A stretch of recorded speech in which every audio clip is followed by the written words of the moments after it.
Rosalie, ano ang susunod na hakbang ni Representative Martin Romualdez kasunod ng precautionary hold departure order na inilabas ng Sandigan Bayan laban sa kanya?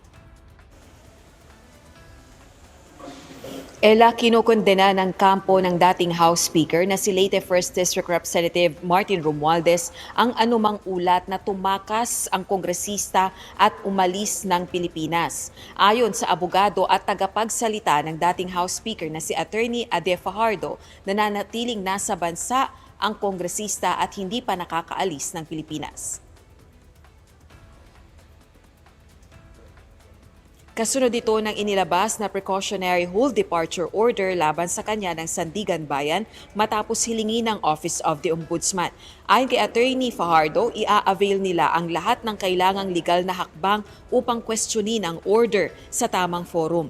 Dagdag pa nito, sinunod ni Representative Romualdez ang tamang proseso kung saan humiling ito at nakapag-secure ng Travel Authority. Nakipag-ugnayan din anya sila sa Department of Justice at Bureau of Immigration para sa 4-day medical check-up sa doktor ng kongresista sa Singapore.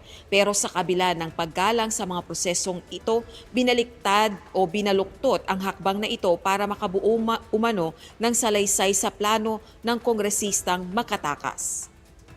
Ella, sa kasalukuyan na hinihintay natin yung isa sa publikong affidavit o sinumpaang salaysay ni Representative Martin Romualdez, partikular na yung isinumite sa Independent Commission for Infrastructure o ICI sa ginawa nitong investigasyon sa anomalya sa flood control projects ng pamahalaan.